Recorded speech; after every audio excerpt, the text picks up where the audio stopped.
Oh, welcome to the 13 News Now Sports Overtime podcast. Following week one of the NFL season, he might actually, against all odds, be having to make some room on the New York Jets bandwagon. Brian Smith is here. Yeah, Thanks, Brian. Good to Sure. see you. And, Yeah. What was that? Oh gosh, It's called being a Jets fan. That's what it is. it's a good thing. You're making room on the bandwagon. People are hopping on. It was a promising performance. And then on the flip side, he's got all the space in the world. He can recline. He can kick his feet up. There is plenty of room on the Russell Wilson bandwagon. Shane Fordham is here. Hello, Shane. Russell Wilson is the people's champ. That's all I'm gonna say. People's What champ. people? What Which people are you referring to? Which people is my question? He is one person's champ, and that person is on the call, and it's not Brian or I. No. All right, well, let's start with Russell Wilson, and more importantly, the team that he was facing off against in week one, the Washington Commanders. What I saw is that you had a unique combination of a Commanders team that might be coming off a little bit of a conference championship hangover, integrating a couple of major new pieces, and whose best playmaker on offense missed a big portion of the preseason, going up against a team with Russell Wilson as their quarterback that has struggled for multiple years. And all of that led to a relatively sloppy and forgettable football game, albeit a 21-6 win for the Washington Commanders. I want to hear first impressions of this 2025 Washington team. Brian Smith, take us away. Well, being there, a win's a win, and they'll take it. But you could tell by the body language and the tone, particularly from their leader, Jaden Daniels, he was not happy. A lot of the guys were not happy. They know they can do better and should do better. But I also think, too, that's just them putting their foot on the gas and not letting up. They have to improve. But you have new parts to this. So everybody's got to adjust. People talk about Deebo Samuel. That trade didn't happen until March. So he didn't have December, basically after the playoffs, they didn't have a time to get together and hook up. And so he could throw passes to Deebo Samuel, Jaden Daniels, that is. And then they were without, as you had mentioned, Terry McLaurin. He held out and got his money. I'm happy for him. But that does affect timing. You saw it in a couple of cases where Jaden Daniels, if this is a year ago, he connects with Terry for a touchdown likely. But right now, be happy. If you're a fan, they're thrilled. They love it. There's a different energy in the building now. And it's quickly how fast you go from we're thrilled with any division win, then you have one great season, and now all of a sudden it's we better crush teams or we're disappointed. Not a poor mentality to have with the space that the Commanders are in now, but as you said, get the win first, worry about the aesthetics later. Shane Fordham, your first impression of these Washington Commanders? Yeah, I actually thought it was a positive that they still got the W. Because, I mean, like you said, B. Smith, they definitely didn't play their best ball. Jaden Daniels misses Terry McLaurin on that wide open bomb. Last year, like you said, that would have been a touchdown, if not at least getting at the one. As we saw Terry McLaurin get tripped up at the one multiple times last year. Really could have had 5 more touchdowns. But, I mean, last year, that's a touchdown. We saw Deebo drop a few balls in that sort of mid-range game, short yards of the field that could have been first downs. Zach Ertz missing a catch right before his touchdown grab. There were several things on both sides of the ball that could be cleaned up for next week. But I think what I see as the positive is that they won in spite of those things. They beat a decent football team while not playing their best ball, because this isn't the same Giants team from last year. This year they played a Giants team that might have the best D-line in the NFL, or at least top 3. All the studs on that front 4, Dexter Lawrence, Abdul Carter, standout rookie, obviously. Brian Burns, been a stud in the league for years now. Kayvon Thibodeau, not too shabby linebackers either. An improved secondary, so this wasn't a run-of-the-mill, usual shabby Giants team that we've seen at least for maybe the past 2 or 3 years. They sacked Daniels 3 times. Well, in the game.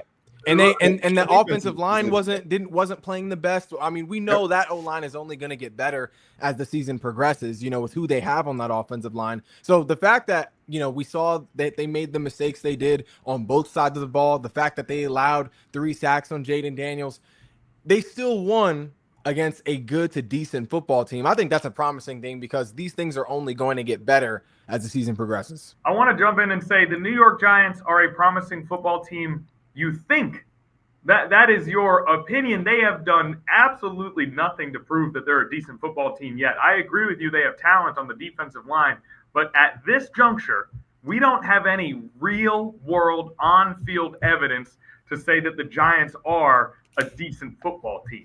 All right. They've got a little bit more talent on their roster by virtue of having high draft picks. But that's all we can go off of. I mean, the season just started. But all we can go off of is what we saw in week 1. And what we saw in week 1 is that the New York Giants remain a terrible football team right now. So let's hold off. I don't think that's and they have a GM and a head coach whose jobs are on the line. It's win or go home. We can't call them a decent football team yet. We think they might become one. But first of all of what we think is based on that defensive line. You got to have a little bit of supplementation on the offense in order to be a good football team, no matter how good your defensive line is. And they do not appear to have that at this juncture. But again, we think they will be a decent football team. But right now, the Washington Commanders beat a bad football team on Sunday, is I think the only way we can properly describe it right now. I don't know if we can say bad, but I feel like this logic you're using to say we can't say they're a good football team, I feel like we have to apply that and say we can't say they're a bad football team either just after 1 week. Because if we're looking at who they have on the field. We're not saying it off of 1 week. We're saying it based on the fact that they were one of the worst teams in the NFL But it's not the same team. It's not the same team. But I tell you what. It's the same coach. It's the same GM. It's a lot of the same But players. it's not the same. It's not the same personnel, though. It's a totally different, like personnel-wise, it's a totally different squad. Like they have But when you have a team that was one of the worst teams in football last year, and then they come out in week 1 and lay an absolute egg, I mean, genuinely, outside of Miami, they probably had the worst performance of any team in the National Football League this past weekend. When you combine that, despite roster changes, with what we saw last year and what we've seen in the Daboll era so far, it is very reasonable to sit here and say that right now the Giants are a bad football team. I don't think so at all. Let me. What I just said. Give it a couple of games, I'd say. I'd say give it a couple of games. And Let's then we'll talk 3 games about in. New York Giants. But if we're gonna say, sorry, I didn't mean to cut you off. If we're gonna say that we can't, it's too early to say that they are a good to decent football team. It's got to go the same way saying that they're a bad football team, because it's not like this is the same exact crew from last year. Like, I get they have the same coach, they have the same GM. You can't help who the GM is, but in terms of personnel, this team has significantly more talent than what they had last year. And I don't think it was a total dumpster fire performance by this Giants team. There were some positives on the Giants side too. They got to Jayden Daniels 3 times, got him on the ground 3 times. They had 3 sacks. 3 sacks. They had 3. That's 3 more than what the Commanders had. That's 3 more than what the Commanders had. They were able to shut down. The Commanders had 2. The Commanders had 2 sacks, and the Giants had 3. And we're sitting here and saying, "Well, boy, look at these Giants. Watch out, NFL." I'm not saying that. I'm just saying. Guys, I'm just saying it's too early to say. It is too early, but I'll say this: Giants have the Cowboys next week, and then they've got the Chiefs. I don't know about you guys. That sounds like 0-3 to me. It sounds like 0-3. We'll see if the team can gel it all. But when you are coming off of a season like last year, even if you add new pieces, you do not get the benefit of the doubt. If you're the Chiefs and you go lose to the Chargers, you get the benefit of the doubt. If you're the Giants and you had a top 3 pick and then you do this, you don't get the benefit of the doubt. And that's why it's not too early to say they're bad right now, but it is too early to say they're good, because the burden of proof is on them to show that they're good, not on them to prove that they're not bad, which they clearly have been for multiple years now, with very little change in terms of leadership and some change on the field. They've got the same number 1 receiver. They've got the same number 1 running back. Quarterback appears to be a lateral move at this point. They have added pieces on the defensive line. So that is something that we expect to be a strength of theirs. but it is very reasonable to say that the Giants are not decent right now. Let's get back to the Washington Commanders. I want to go. Would you guys say Debo had 7 for 77? He had a couple drops, but it's reasonable to say that the player getting the most talk out of this Commanders team right now is none other than Bill McCroskey-Merritt. Tell me, he had the big rush at the end for 42 yards. He had 10 for 82 total and a tutty. What do we see from Bill? Do we think that he is going to be the engine of this running game going forward from a running back perspective? Between him and Austin Eckler, yes. Yes. And people forget Austin Eckler, decent game. He doesn't have to have now the wear and tear on his body because you got the Rook. And he is thrilled. Talk about a guy that is like a kid at Christmas. He said, I'm thankful for the opportunity, the gratitude he shows for his teammates looking out for him. His teammates are looking at him and going, here's a guy who gets it. He doesn't act like a rookie. Now, that was according to Sandersill after the game. He said he doesn't act like a rookie. So it says something about his maturity, but he's definitely a guy to look out for. And technically, guys, yes, he's called Bill, but I've heard the reason why he's called Bill is that he, growing up, I guess, looked like the character from Little Bill from a certain program with a certain famous comedian. I'm not going to say that's hilarious to me. Controversy. I kind of went, yeah. That is my first time hearing that. That's hilarious. That's exactly it. I see it like I see a younger Jacory with like just a shaved head and that face. Like I see it. That's him. Yes. Yeah. And just very in the press conference, very happy. I said it before, happy to be here. He doesn't act like, oh man, this is, he's not overwhelmed by the moment. He just, does he remind me of? The former running back who used to drive a Nissan Altima. I forget his name. Gosh, it escapes me. Give us more details. What team did he play for? He played for Washington. Remember, he was like a fan favorite. He had kept his car from college. Is it Alfred Morris? Alfred Morris. That's who it was. He kind of reminds me of Alfred Morris. He's a guy that, look, I got to act as if I'm not going to be here tomorrow. And because of that and why he's very appreciative of what he has, that's what makes him endearing and is going to make him endearing to a lot of the Commanders fans. Yeah, I think Bill honestly has, which is a dangerous combination. I think he has that 7th round draft pick mentality, but first round talent or first round like skill on the field. Like he's definitely showing the intangibles of a guy who really is looking like right now maybe the biggest steal of that draft. The way he is, I think it's from what we saw week 1. I don't think seeing him kind of take over that starting job is crazy to say. Like I think we'll be seeing Jacory, which he really kind of is the starter right now if you think about it. Because I think Austin Eckler is more so a pass catcher now than a running back. He's really just an extra receiver coming out of the field. But I'm saying in terms of his play style now, he's more of a pass catcher than a traditional running back. So in terms of you need to pick up 5 yards here on the ground, 7 yards here on the ground. I think that's where they call Bill's number as opposed to Austin Eckler. Now, Austin Eckler was running hard against the Giants. He had a couple of plays where he had to put his shoulder down. Now you have a young kid with young legs. He's the guy on the main focus in terms of that offense when it comes to the running game. And Eckler, you just throw in, it's like throwing a nice little spice or an ingredient to food to make it pop. That's Eckler. Yeah, and that's wear and tear on his body. Why is Shane talking about Austin Eckler like he needs our help? He said, well, look at Austin Eckler running hard out there. How about that? It's because he's fresher. That's why. Good player.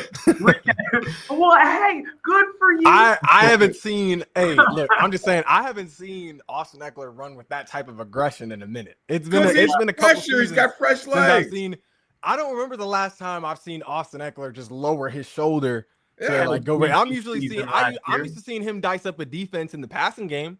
I'm used to seeing him, run some flare routes out of the backfield, that type of thing. But in terms of, getting those yards on the ground, shoulder pads down, helmet down. I'm used to seeing B-Rob do that. It's been a while since I've seen Austin Eckler do that. I mean, he hasn't done that since he had a lightning bolt on the side of his helmet as opposed to a big W. So I think Bill brings that sort of explosive, hard-nosed sort of element to this offense. And I think it's honestly, I mean, we're seeing why they felt so comfortable trading B-Rob because of how much pop Bill has coming out of the backfield. And the other thing is the most carries on the team, Jayden Daniels. Yes. So he is your number one running threat. Jayden Daniels is your best runner out of the backfield on this team.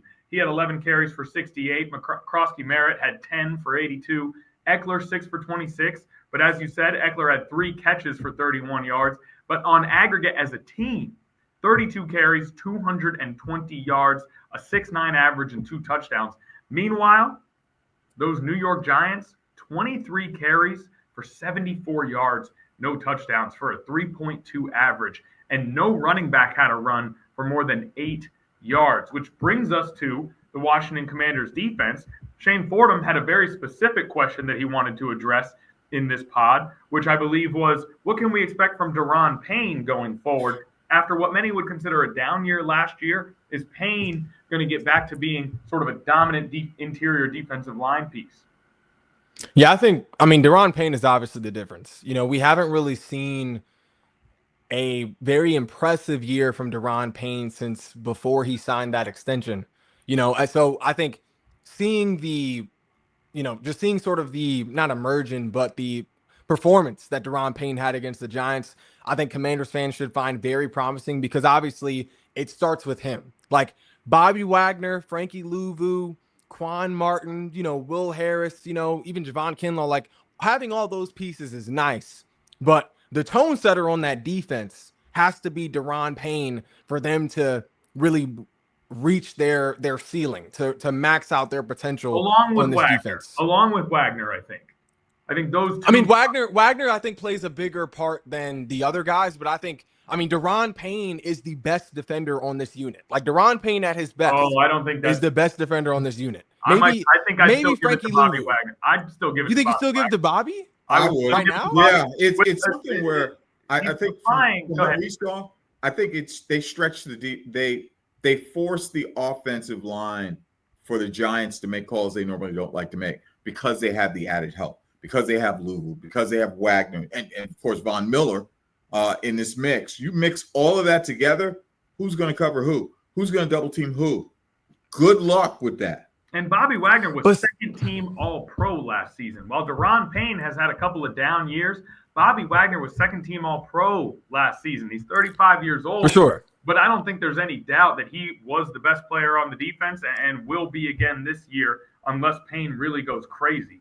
So statistically, Bobby and Frankie Louvu were the best players in the defense last year.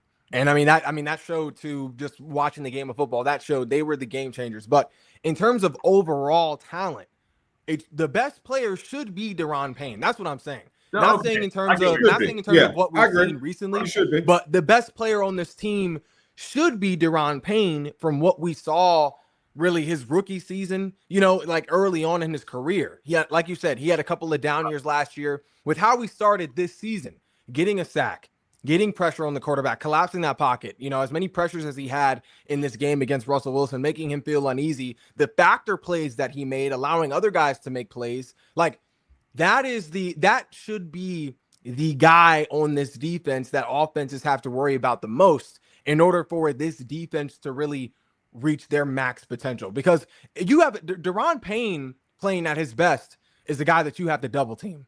Like Daron Payne at his best, offensive lines now have to key in on him, have to adjust for him, which frees up Javon Kinlaw to do things like making a TFL in the backfield, stuffing Tyrone Tracy behind the line of scrimmage. So you're feeling like he should be the biggest disruptor of anybody on that defense. He's the disruptor. He's the guy that's going to draw attention while others can kind of get in on the play.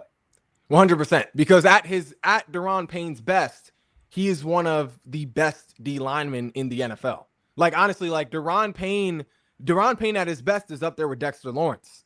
So, like, I feel like okay, well, I feel like he could be. Hold on I feel now. like he could be. What you're doing is pure conjecture. In terms of what we've seen on the field over the last No. You're right. Yeah, you're right. I'm not been the case. You're right. I'm saying in terms of He what feels we like have it seen from should him. be. You feel like he's got that potential. I think he has that potential, Proven and that's it the type over of and over again.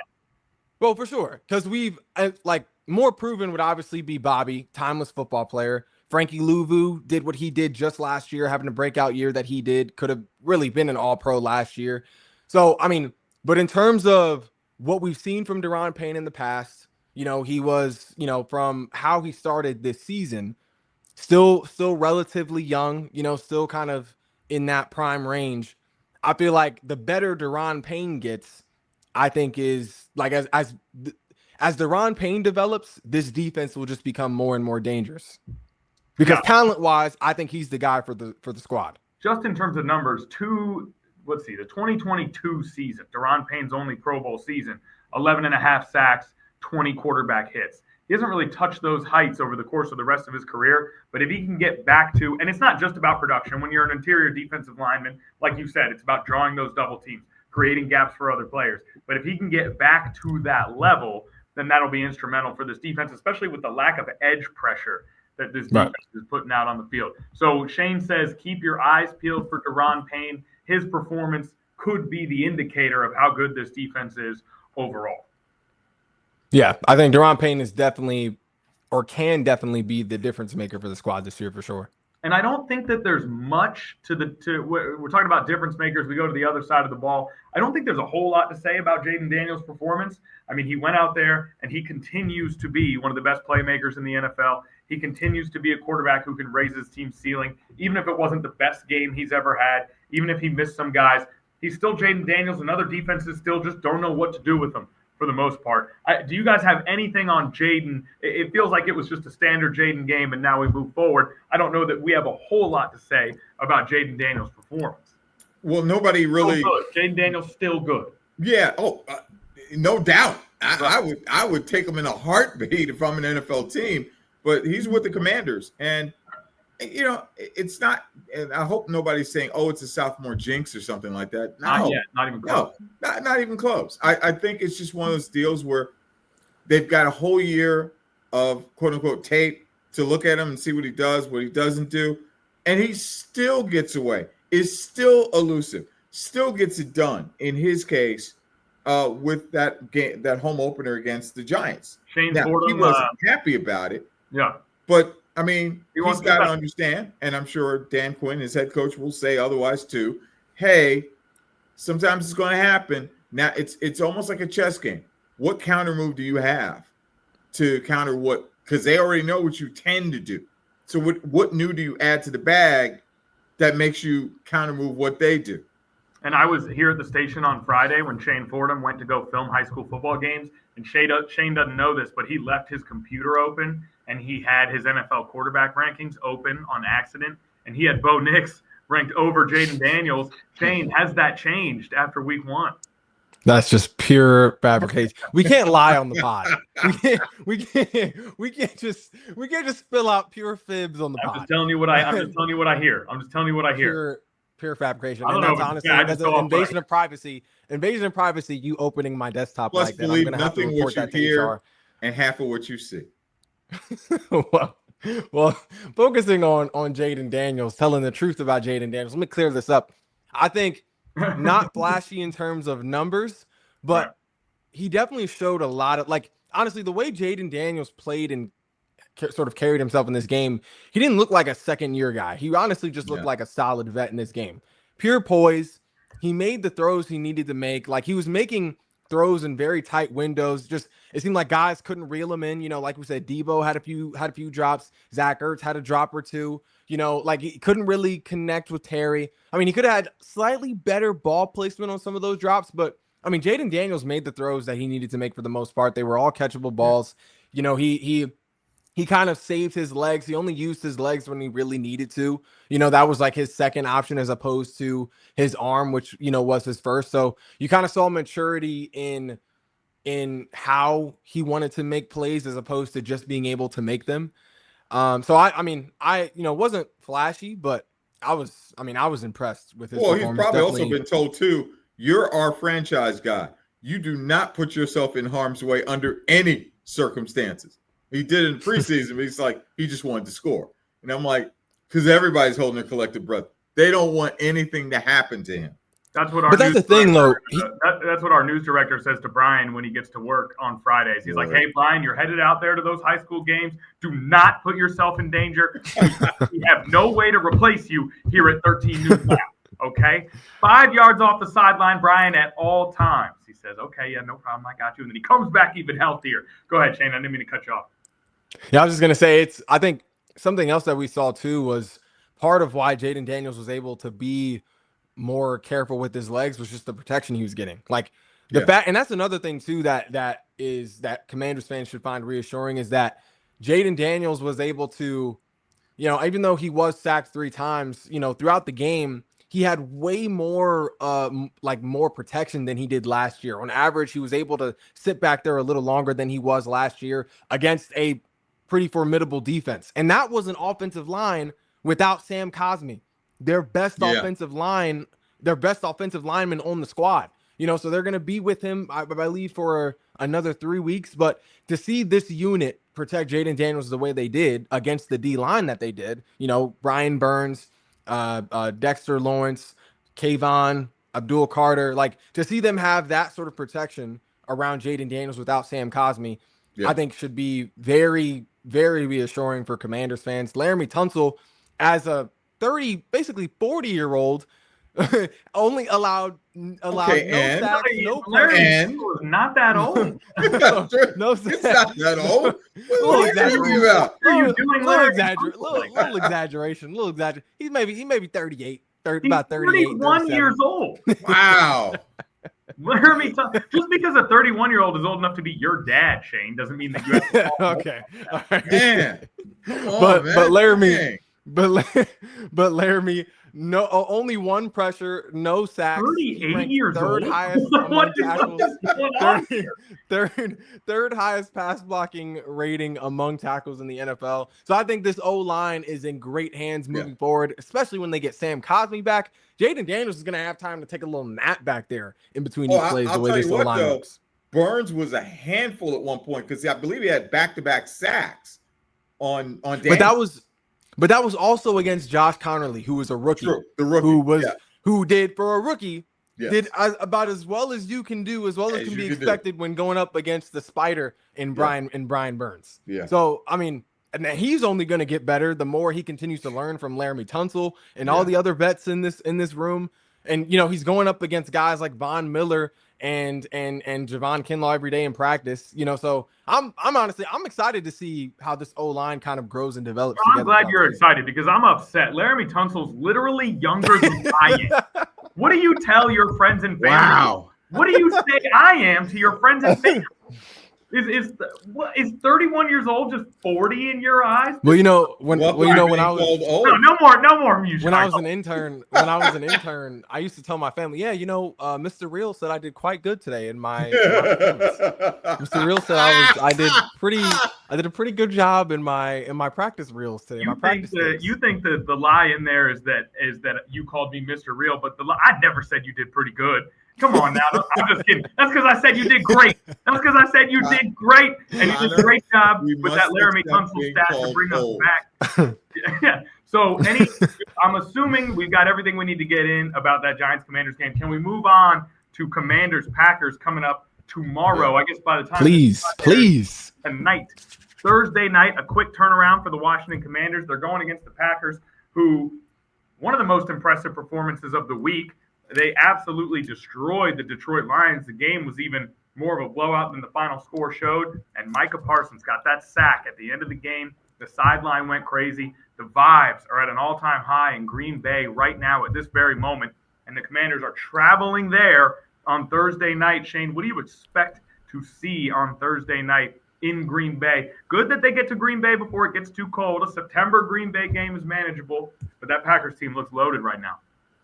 100%. Honestly, this might be one of their hardest games of the season. And we know the Commanders schedule this year is no walk in the park. But I think this Packers matchup might be one of their hardest games, top 2 hardest games in the season this year. You know, I know they see the Chiefs, they see us twice, they see the Vikings this year.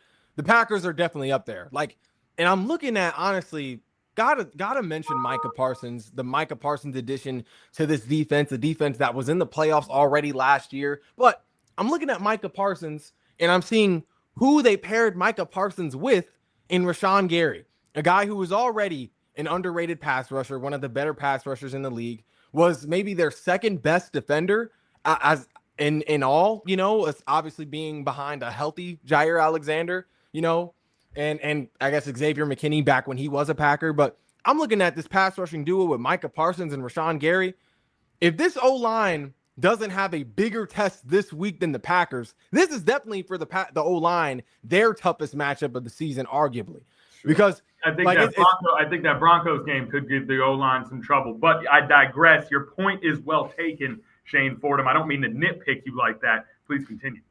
Yeah, I mean, that's fair, but there's no one the Broncos have that is as elite as Micah Parsons, at least on that D-line. At least on the D-line. Not as elite as Micah in pass rushing. Rashawn Gary, I mean, maybe. I think this as a pass rushing duo, this honestly might be the best pass rushing duo in the entire NFL, and Micah Parsons and Rashawn Gary. I think it's going to be a huge test. It's going to be really interesting to see how Josh Connerly does against Rashawn Gary, how he does against Micah Parsons, how he is able to hold up against those two guys. But I'm expecting, I wouldn't be surprised if it is a possibly high scoring game just because of how explosive both of these offenses are. But I'm honestly leaning more towards just a defensive game. Like I'm expecting more of a low scoring game this week just because of how both of these defenses played in week one, how they look on paper right now.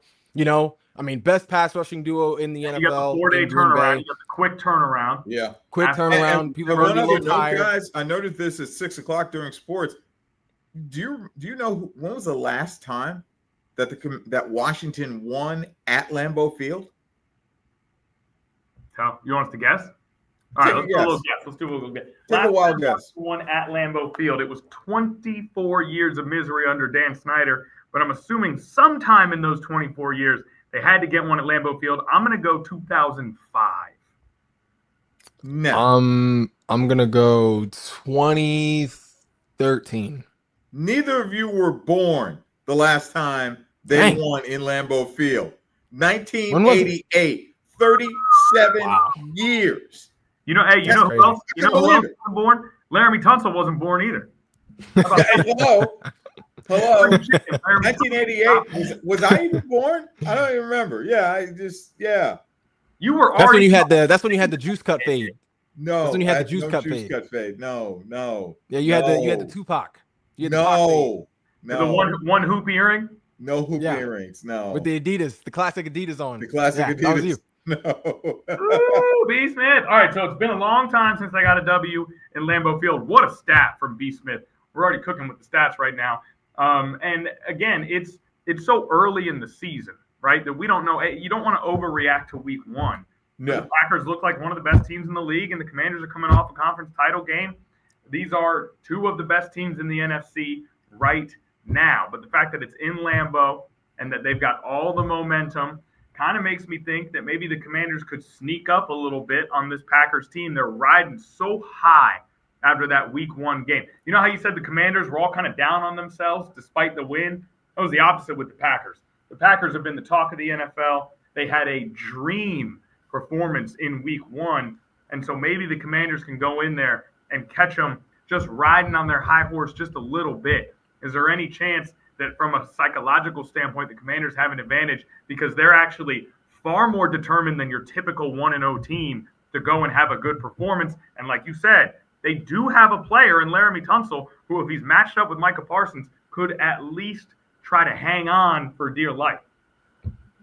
I think so. I think it's very, very doable. I told you, the incentive is, wait a minute, it's been that long since we won there? That's your incentive. If you're a player, man, this is before a lot of them going, this is before I was born. We got to change that. Their attitude as a team changes. They expect the absolute best and then some. If it's not enough, they'll figure out a way to get more, but they want to win. They want to keep winning. And if they can somehow, they showed that they won ugly at times against the Giants.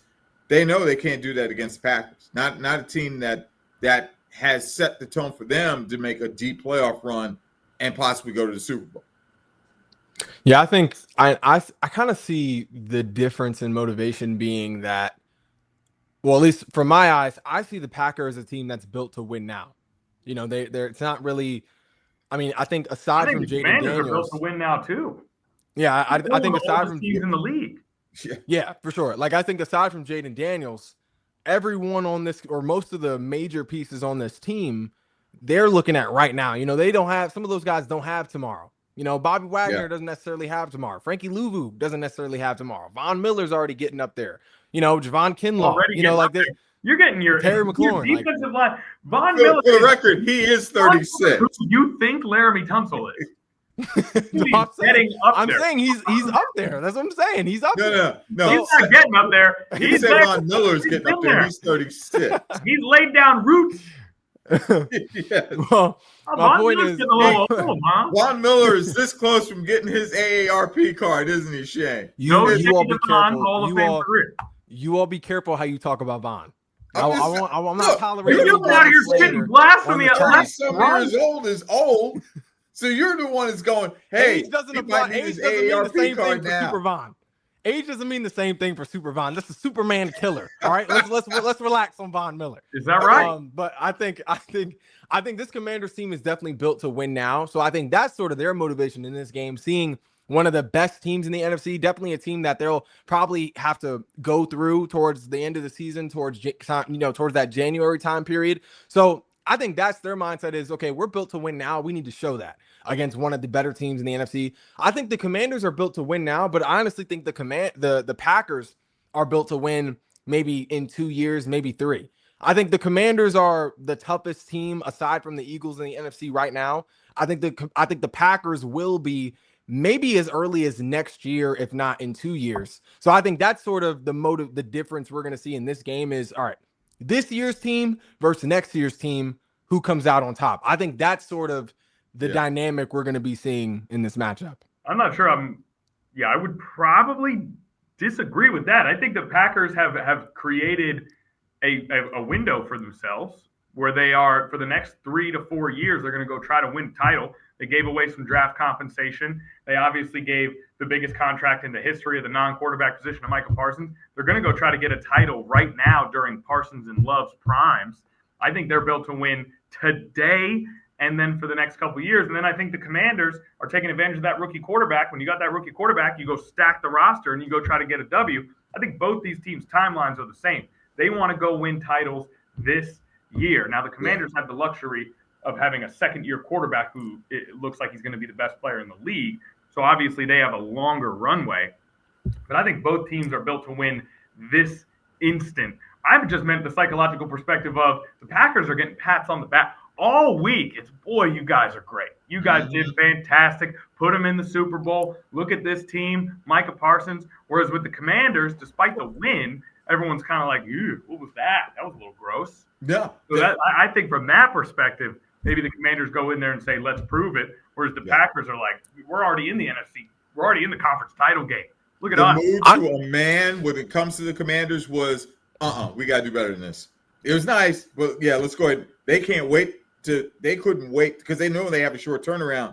They want to fix this now. In my NFL power rankings, I think in most NFL power rankings, I think the Packers are ahead of the Commanders right now. Yeah. I think the Packers currently have a better team than the Washington Commanders. I think the Commanders have the best player, but I think the Packers currently have a better team than the Commanders right now. I honestly think I wouldn't say that. If they fix what they shouldn't have done in their first week win, they can beat the Packers. I know they can beat the Packers.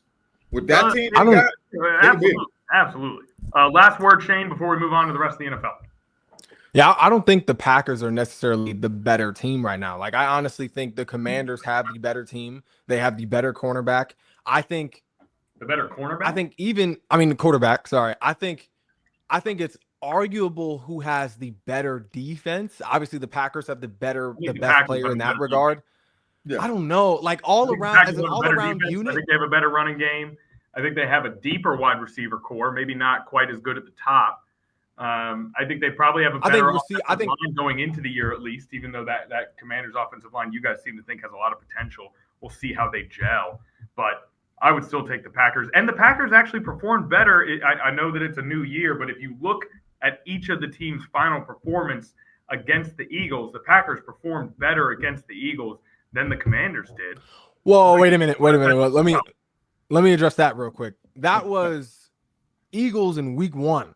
No. Eagles In in the week playoffs. 1. In the playoffs. Packers In the beat playoffs. Eagles In the playoffs. Yeah.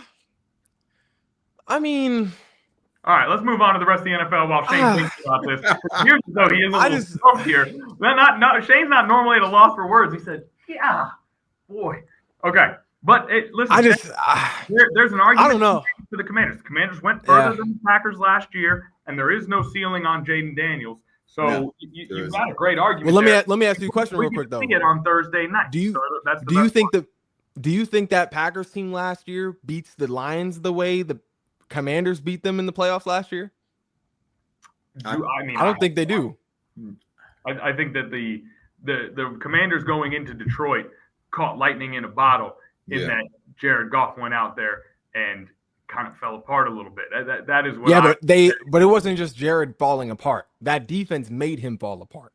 Well, they have 2 interceptions, 1 pick six. They capitalized. The defense had him rattled. So it wasn't like I think that sort of, if we're having that conversation, I think that should sort of give them a little more pull in this conversation. The fact that, they lost to the Eagles, maybe didn't play as well against the Eagles the very next matchup as the Packers maybe did, but they also just came off a week where they just utterly dismantled what was one of the best teams in the entire NFL, roster-wise, skill-wise, output-wise. Sure, but you're talking about a matchup that didn't happen. You're theorizing about a matchup that didn't happen. Based off of what we actually saw in the playoffs, I think the Packers stand up to the Commanders well. And they added Micah Parsons. So they have the best defensive player in this matchup. And then I think they have more depth offensively, including the best running back in the matchup by far and a comparable, if not better, offensive line. But none of it matters because we get to see the game on Thursday. And a lot of times, what I'm saying does not matter. Offensive line, Micah Parsons. A lot of times, if you have Jaden Daniels, that's all. Nothing else really matters. That's all you really need. I'll say Terry McLaurin too. Terry McLaurin is obviously the better receiver out of any Packers receiver. Terry McLaurin is the best receiver in this game, but Jaden Daniels is the guy. Terry McLaurin, as we said, Terry McLaurin was a Commander for a long time, not beating the Packers. Jaden Daniels comes along, and now suddenly you think that might be able to happen. So we'll see on Thursday. I'm not, in terms of picking the game. Do you guys want to pick the game? Let me check the line for us. What is the line looking like? I'm gonna get. I mean, it's certainly going to be. It's probably leaning more towards Packers. The Packers are certainly going to be favored. Yeah. Let's see what that line is. And I do think the Packers have more depth at wide receiver, though I was impressed by Deebo Samuel. 7 for 77 and a couple drops.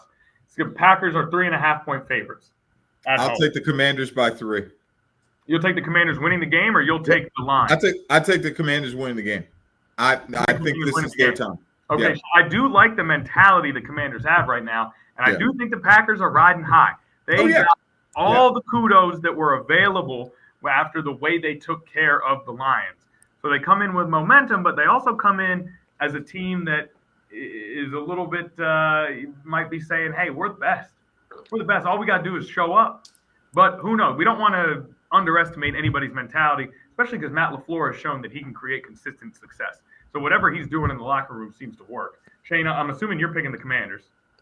Yeah, I'm picking the Commanders. I think, talking about that psychological element, I think the Commanders are honestly coming off of last week, both sort of with a sour taste in their mouth, like you talked about, B. Smith, being actually in the game, talking to the players yourself, but just seeing the actual game as well. They won that game not playing their best ball. Yeah. You could say the Packers played an overall good game. The Commanders had several mistakes on both sides of the ball that look like mistakes that are easy to clean up in practice and still got the job done. Like I don't see Terry McLaurin only like having less than 4 receptions, 4 targets in this game against the Packers. I don't see Jaden Daniels overthrowing Terry McLaurin by about a mile against the Packers. Like I don't see Deebo Samuel having 3 back-to-back drops. Like they didn't play that much together during preseason. They were playing the New York Giants. It's not the same team, Connor. That's what I'm saying. It's not the same. It's not the same Giants team from last year. Okay, it's not the same team. We know that you got Russell Wilson in your personal Hall of Fame. Okay, we know that. But the New York Giants have not proven that they're a formidable opponent. Okay, let's move forward to let's talk about some of the rest of the NFL. And I want to start here because I'm already super wrong about something. So we're gonna have to throw that out there. I thought, especially early in the year, especially to start out when they had health and warm weather, I thought that the Miami Dolphins were going to be a lot better than people thought. Oh my gosh. That was the most pathetic performance that I've seen on an NFL football field in a long time. Tua Tagovailoa, 14 for 23, 114 yards, 1 touchdown, 2 interceptions, 3 sacks. And they made Daniel Jones look like 1991 John Elway out here. Daniel Jones, 272 yards and a touchdown, only 7 incompletions, and he ran for 2 touchdowns. So I'm going to go ahead and just toss out there that I no longer think the Miami Dolphins are going to be a formidable 2025 football team. I didn't think that they'd be a contender, but I thought they'd win 9 games, and I thought they might start out with a decent record. Tua healthy, Tyreek healthy. The weather is warm. They've still got some defensive pieces, but there is something that we may have to let Shane Fordham say he's a little sorry about. Now, Shane Fordham. First of all, well, you have a lot of things to apologize for, but this is specifically Dolphins related. We don't have enough time in the pod for you to apologize. What are you alluding to here? Are you alluding to Tyreek or Danny Dimes? No. I'm alluding to the fact that there was a trade that happened this offseason. Jalen Ramsey and Minkah Fitzpatrick were swapped, and you seem to think that the Dolphins got the better end of that trade. And I saw Daniel Jones shred the Dolphins defense, and I saw Jalen Ramsey make the biggest play of the game and multiple big plays, period, in the Jets-Steelers game. Sorry, Brian. It's okay. I'm wondering if you now maybe think that the Steelers knew what they were doing in that trade. I think it worked out a lot better than what I thought. So far. And Wilson still had 95 and a tutty. Wilson still had 95 and a tutty. Yeah. But Ramsey made some big plays. Yeah, and I'm not totally sure that if the Steelers keep Minkah, I mean, who's to say they wouldn't have been in a position to create more of a blanket, making it a little harder for Justin Fields out there. Happened. I'm just saying. I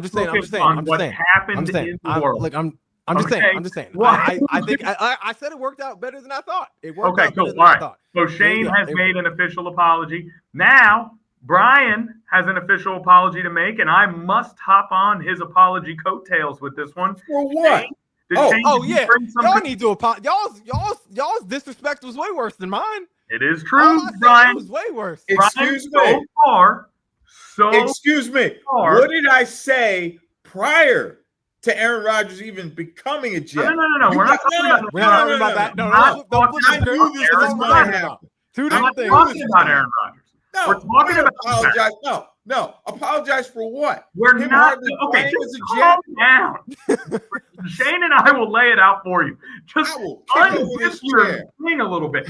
We're not talking about Aaron Rodgers. We're talking about the fact that a young man from the great Ohio State University had the best game of his NFL career. I had question marks. Justin Fields, 16 for 22, 218 yards and a touchdown. He only took 1 sack, and he ran for 2 TDs. Again, that I apologize for. It's week 1, but that's all we can talk about.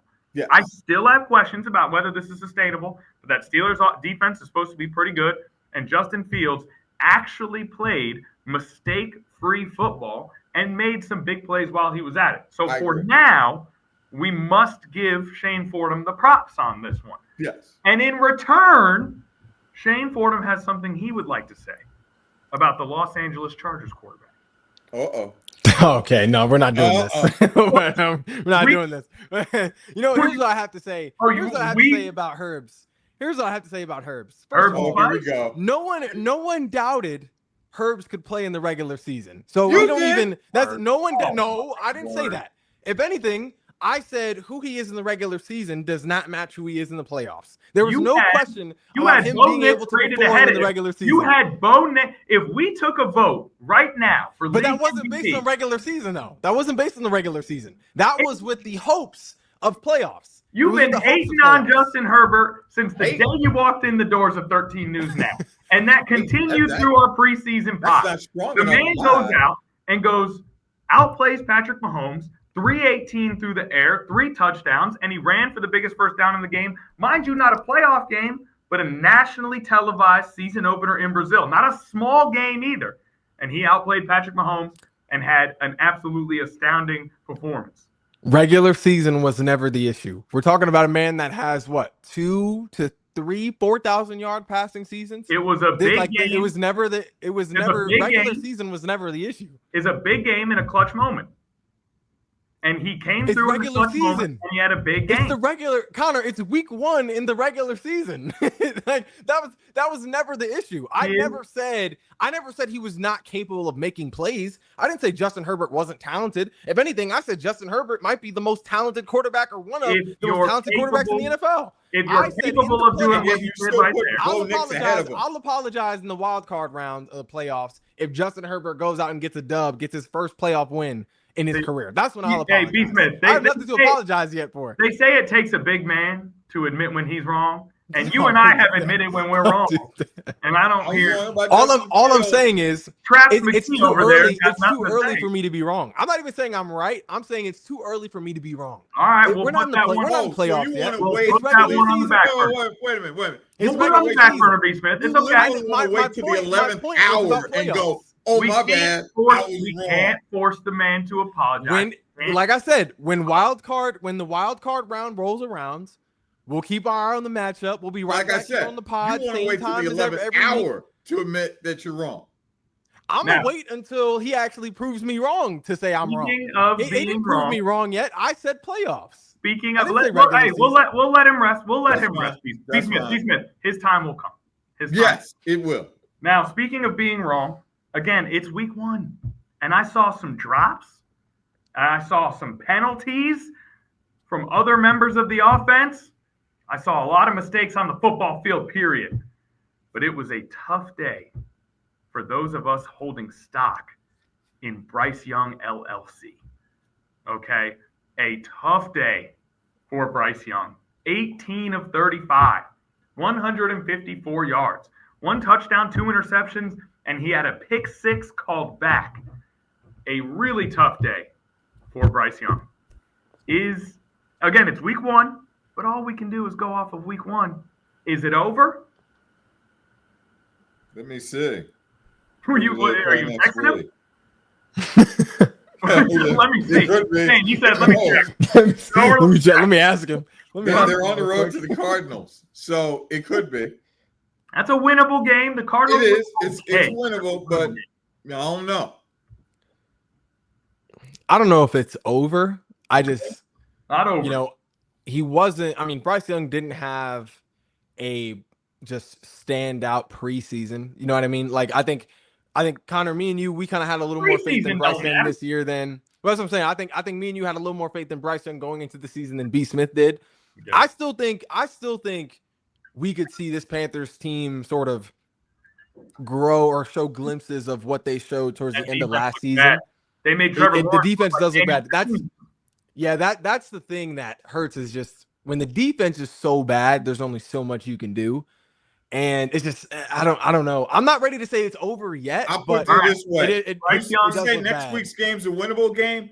If they don't win next week, they get the Falcons.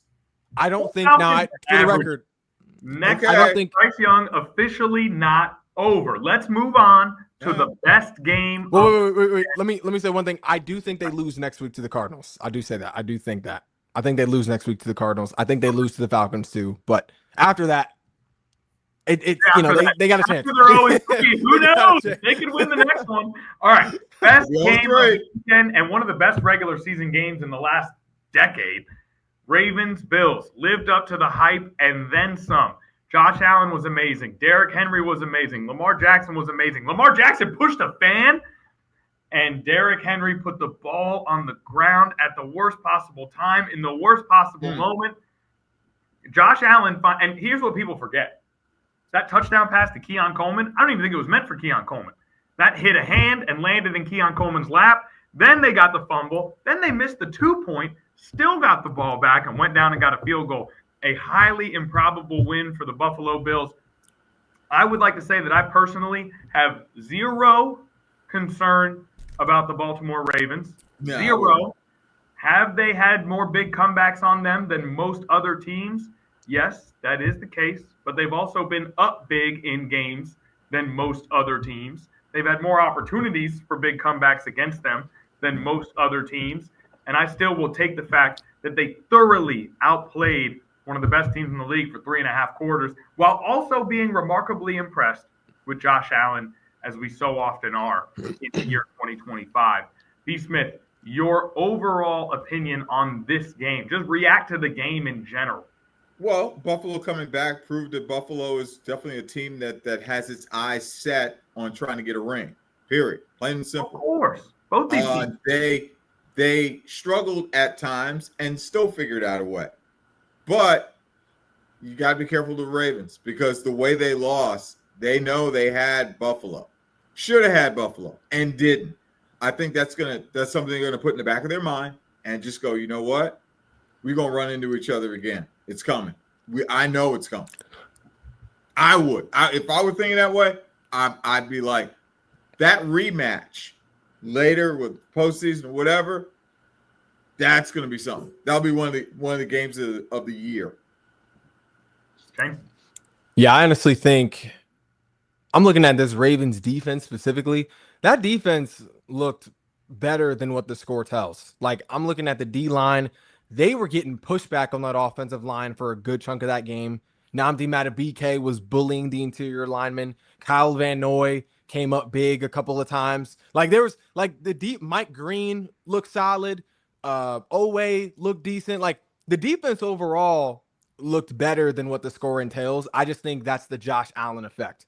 Like, and it's not like they're going to be they only play Josh Allen once this year. I know they're going to see him again in the playoffs, but they get a hand on the football and Keon Coleman somehow catches it. That's miraculous. Yeah. And then Henry gives him the ball inside the 15-yard line.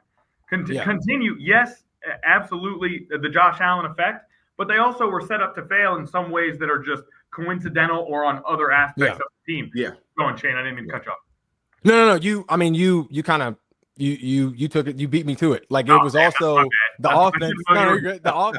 The offense kind of folded in moments where the defense couldn't help. Josh Allen is just one of those quarterbacks where you can't really game plan for him. There's only so much you can do to really stop him, contain him. But especially in the offensive end, you cannot turn the ball over and expect to just come out on top when you're going against the Josh Allens, the Mahomes, the Jalens. There's only so much. Like, the defense overall looked a lot better than what the score entails. And I think as they go throughout the rest of the season, we're still looking at a unit that could be the best overall defense in the NFL this year, could be the best secondary overall in the NFL this year. Jair Alexander needs to do some work for sure, but that was a different game when Kyle Hamilton was in the game. It kind of changed when he had to exit the game. Malachi Starks looked decent. Marlon Humphrey was doing his job. So, this defense is going to get better as the year progresses. I wouldn't be too concerned if I'm a Ravens fan. Right there with you. And when it comes to the Buffalo Bills, their next game, New York Jets. This is an opportunity now to find out if the New York Jets are indeed a team to be reckoned with. If they can go out there and have back-to-back good performances against the Steelers and the Bills, they haven't even lost yet. B. Smith, the game hadn't happened yet. Believe, B. Smith. Believe in Fields. Oh, no. Are you crying? Do not get me started with this. Believe, B. Smith. You said that during the Pacers-Knicks series. Believe. It was a game 7 series. Well, the reason that Shane said that is because he didn't accept that Tyrese Halliburton was good until about game 6. Exactly. So that's why Exactly. he thought you should. And I'm still hurting from the game 1 loss. But I digress. You digress. Having to go through the Bills, I hope, I'm not saying the Jets will upset the Bills, although it would be nice. But you need to see them play well. They play well against the Bills. Yeah, they gotta. Then I think they might have to try to wild card. They should have beaten the Steelers. No doubt they should have beaten the Steelers. Aaron Rodgers pulled one from I forget what year, whatever MVP year, to beat them because of his whatever towards the Jets. Aaron Rodgers I did not. Every member of the Jets organization. Karma's a bite. Karma is a bite. I can see it now. I did not see four tutties coming at all. I'm not gonna lie. I did not see it coming. I could see it. I didn't see it. Look, I'll apologize for that. Before. I'll apologize for that. I have seen this. I remember the Dan Marino fake the spike, throw a touchdown on Monday Night Football. I remember. So how did we get here? How did we get to the Dan Marino stuff? I don't. Anyway, I'm back. Shane said, Aaron Rodgers is getting kind of old. He's getting up there in years a little bit. Whatever. Isn't he? Now he's a literal 40-year-old. He's got to be 40. Well, according to you, was he 39? Were born in the same year. You thought the Commanders gave up 2 first-round picks for a 38-year-old offensive lineman? I was joking. I wasn't being literal. I know he's in his. I didn't think he was 31. I thought he was maybe like 32, 33. Connor, he thinks your age is old. So just admit it. Just admit it. I didn't say that. Your age is old. He's never been to a baby shower. Crazy. I've not been to a baby shower. Never been to a baby shower. The homies aren't having babies yet. My friend pool is not up there yet. Actually, no, that's a lie. We're approaching that. We're approaching that point actually. But no, I've never been to a baby shower. Uncle Shane. Yeah, Uncle Shane. Don't talk to your nephew about football. Okay, let Brian and I teach him the game so that he doesn't come through. I'm gonna tell him everything he needs to know. I'm gonna tell him Jalen Hurts, the 4th best quarterback in the league. No, it's nonsense. Shouldn't be on a team. I'm gonna tell him everything he needs to know. That Jalen Hurts is the 2nd best quarterback in the NFL. Mm-hmm. That the Eagles have the best organization in the NFL, and that Justin Fields is overrated. That's what I'm gonna tell him. I mean, underrated. Whoa. Hey, we're getting to him. We're getting to him, B-Smith. We're teaching him the game. Yeah. That is a wrap. I think that's perfect. Uncle Shane is how we end our Week 1 Sports Overtime podcast. We'll be back next week with reactions to Week 2. At some point, we're going to have to talk some college football here, fellas. And then before you know it, it's going to be the NBA season. So we got a lot coming up on 13 News Now Sports Overtime podcast. But for now, peace.